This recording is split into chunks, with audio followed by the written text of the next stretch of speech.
So anyway, when you have one like this, so as I drew, I think I drew. Did I draw the cone one yesterday a little bit? We talked about the cone one just a little bit in that. I think we did. But anyway, as the water goes now, this says it's draining. So as it goes down, so the radius and height of the water, which is a changing quantity, is going to be a similar triangle relationship as you can see with the actual cone. So the cone-shaped water is going to create a similar triangle with the cone itself. All right, so you're always going to have that kind of information. Somehow in a cone problem, you're always going to have a connection to the radius and the height.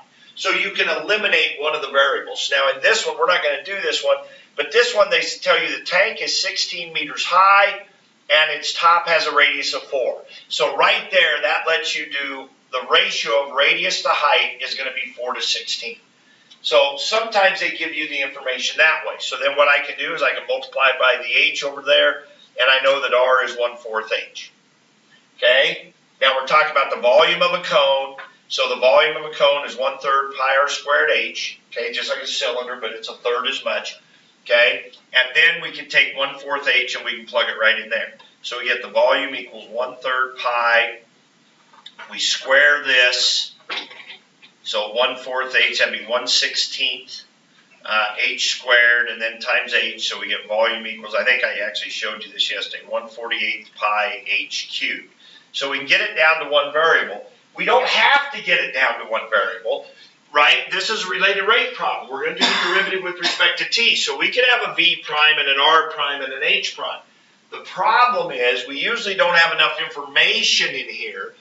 All they tell us is v prime and h. They don't tell us anything about r. Now, once we know h, we could get r from this, but then they don't tell us about r prime. Then we have an r prime and h prime. Well, we could get r prime from this, so we wouldn't have to do this.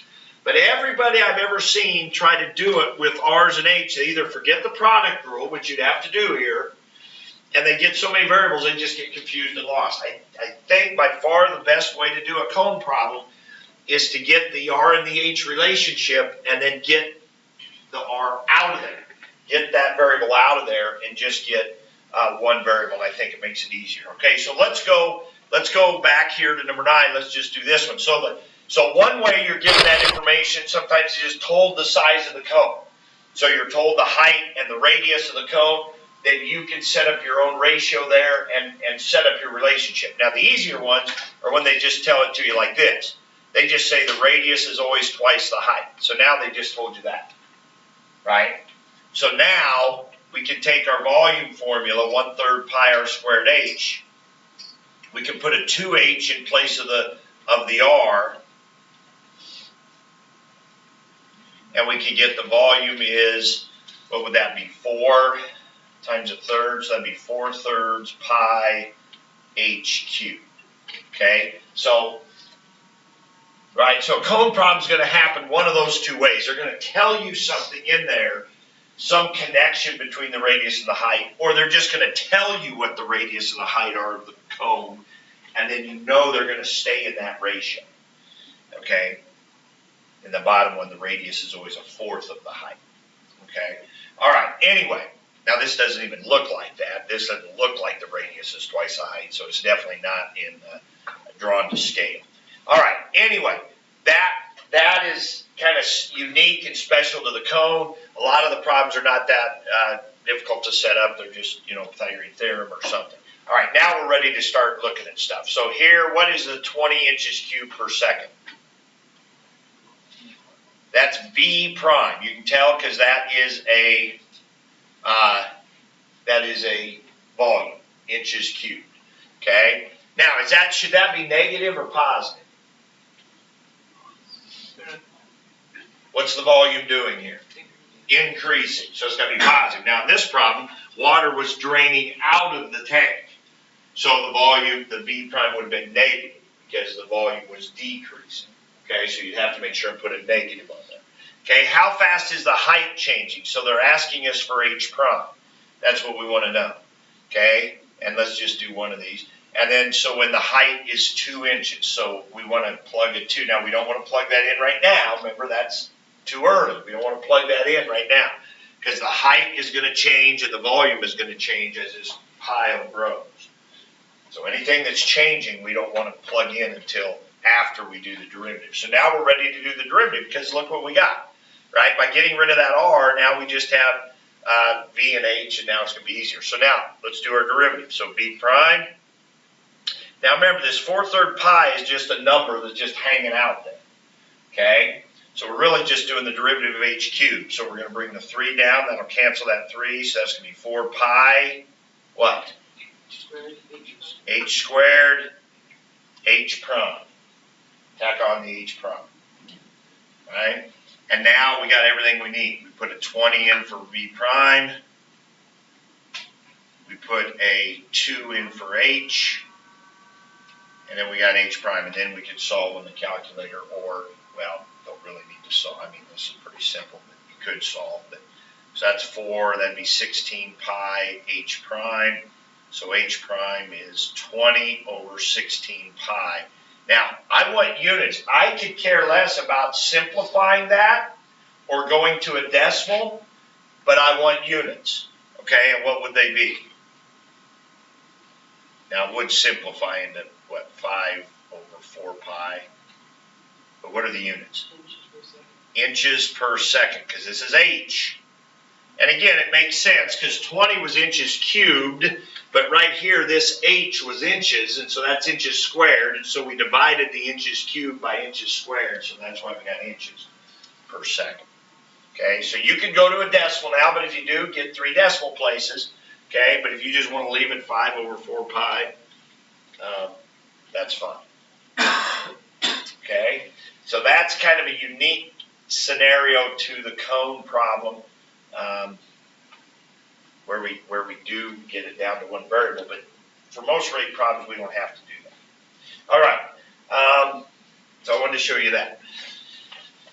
Next, okay, let's go to the business packet and let's talk about these last couple.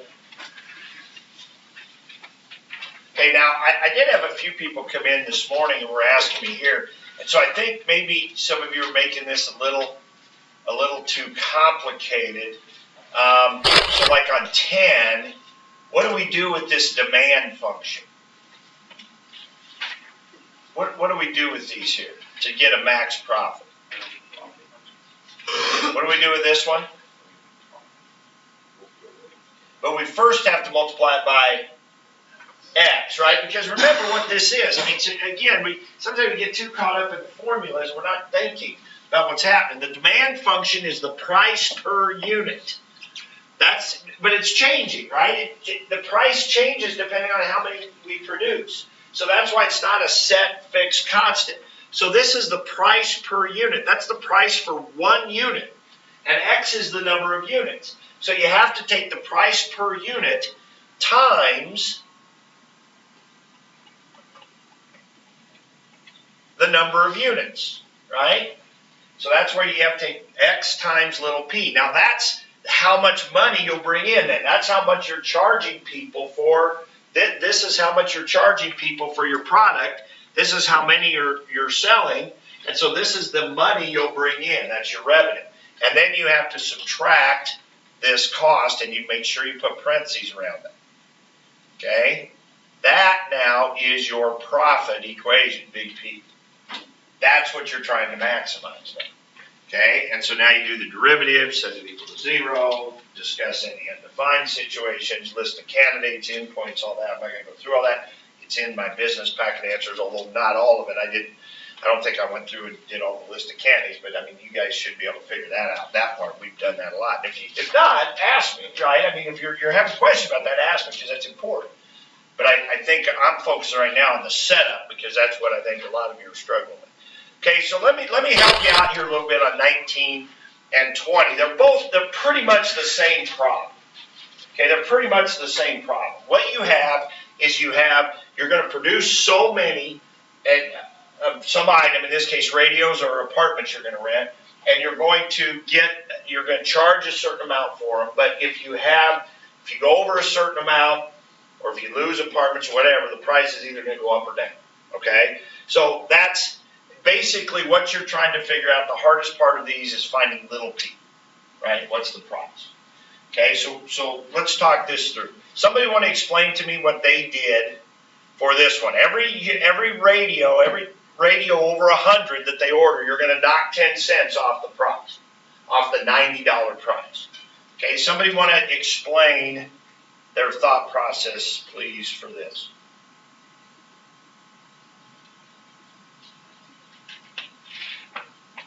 Somebody? Jaden, go. For little p,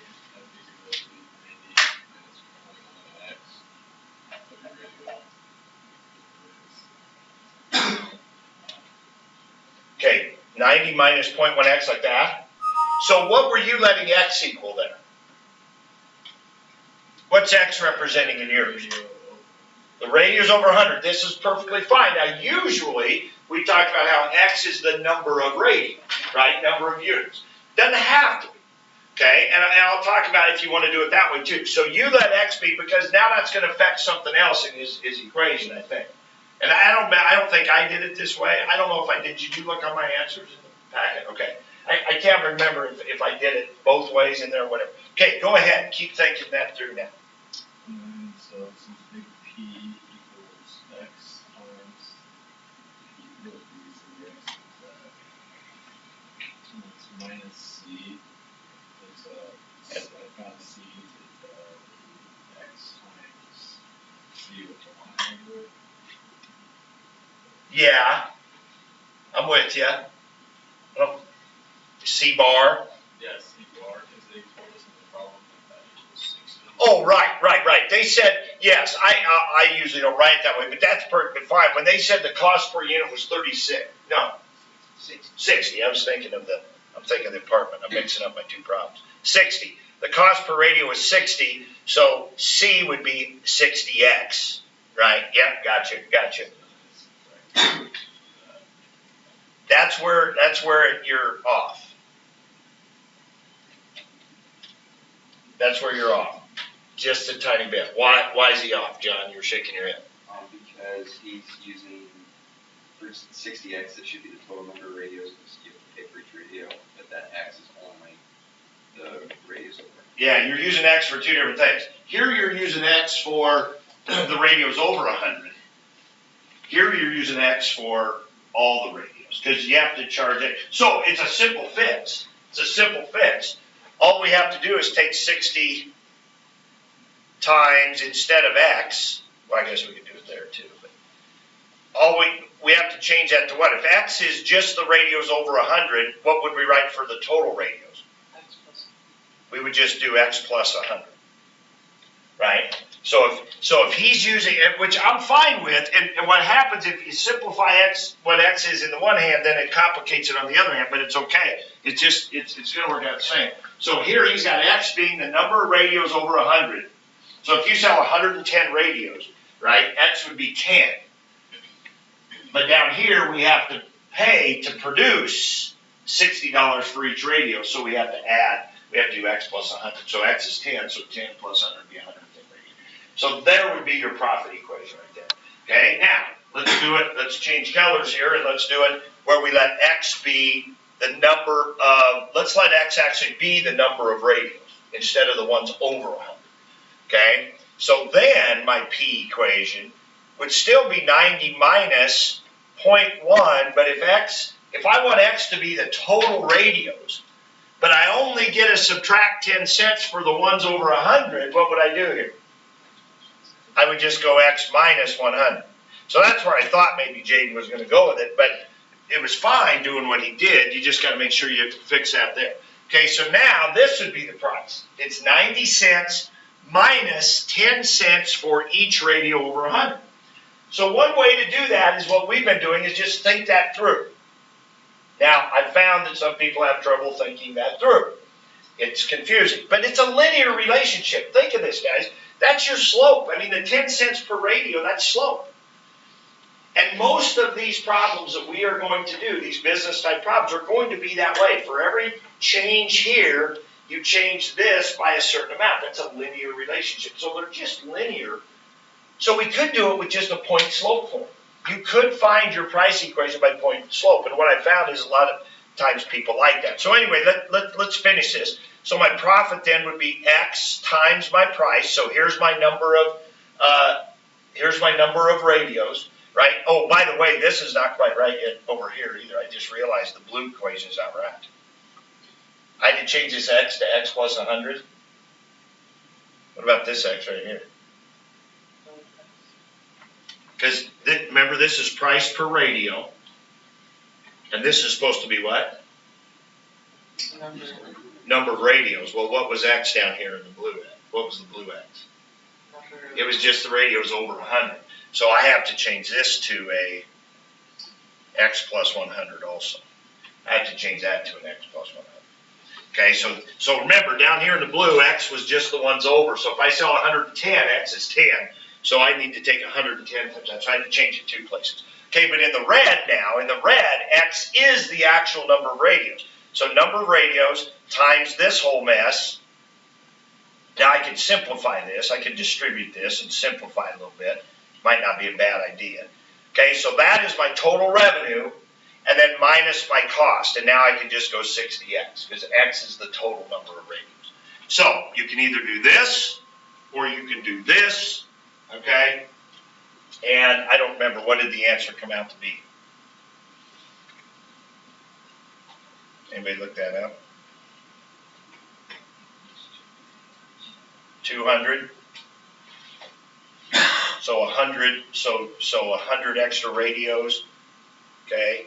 So if I do now, I think what did I do here? I did it the way we just talked about. So X is a total number of radios. Okay, so I worked that all out. I went ahead and simplified it. Revenue minus cost came down to this, P prime 200. I did a little number line, kind of like a single. Now, I did have to say, what about 100 radios? What if there's no price reduction? So to me, that was kind of an endpoint. 0 could be an endpoint. You could say you don't sell any radios. Well, that's easy to figure, your profit. But this is going to keep decreasing after that, so we don't have to worry about that. But I did do 100. So what if you don't give them any price reductions? And that's $3,000 profit, but 200 gives you $4,000 profit. So, okay. So anyway, so 200 radios is how many you should sell. That's the largest order anyway. You should let them go, because after that your profit's going to start going down.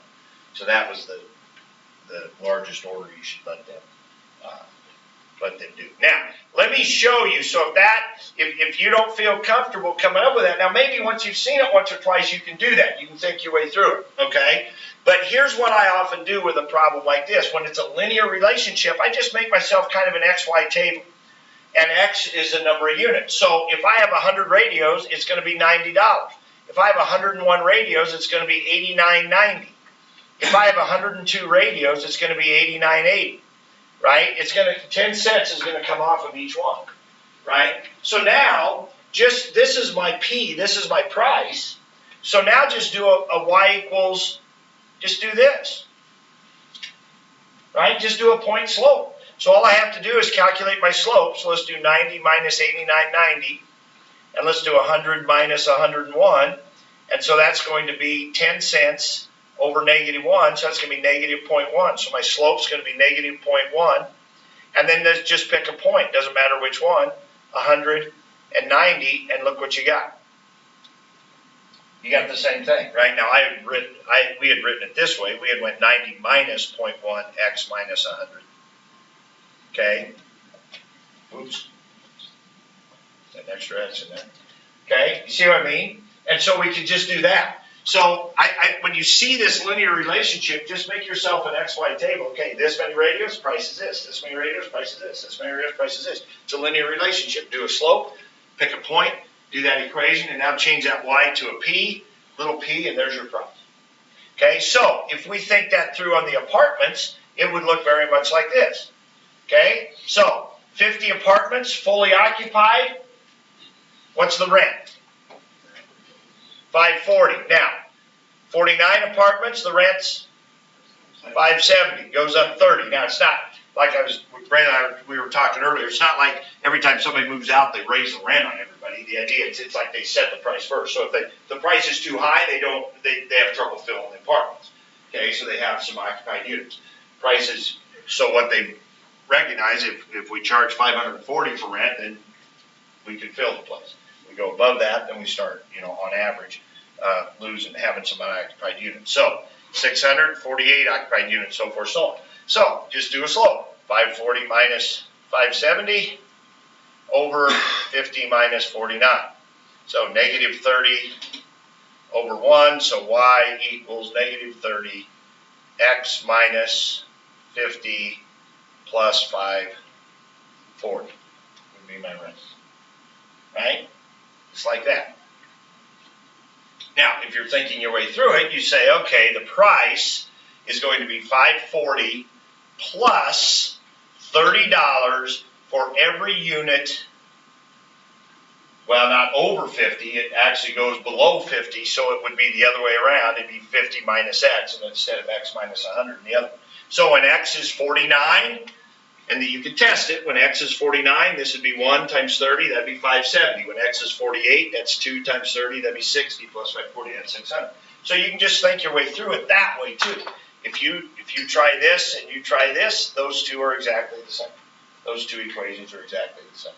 So once you get your price, you just have to take that times x. So you take all of that times x, that's your revenue, subtract your cost, and there's your profit equation right there.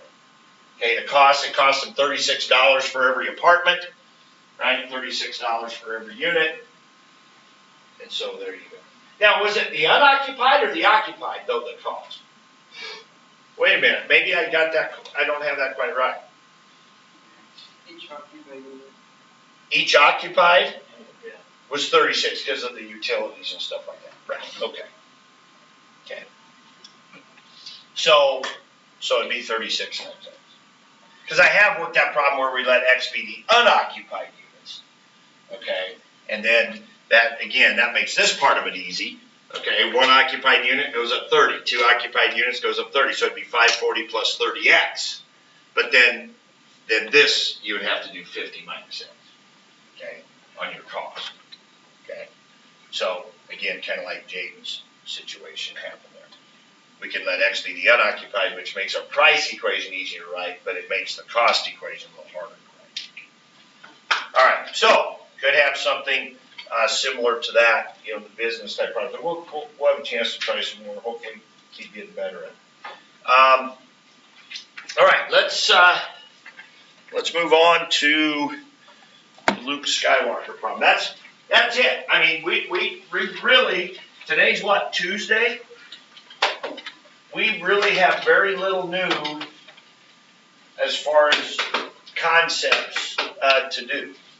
Okay? What we need to do is practice. All right, so you can get together with some people and work together on this if you want. I mean, everybody should do their own, but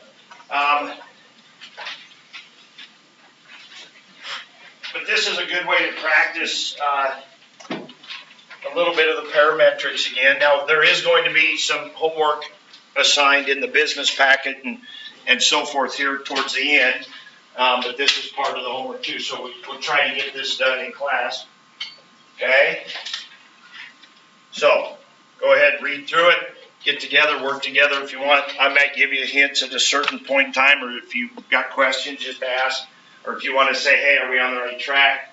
You're going to probably draw a picture to get started, I think.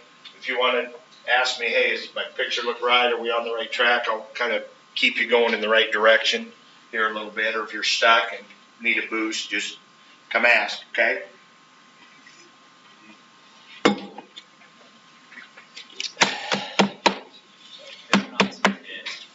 What's that?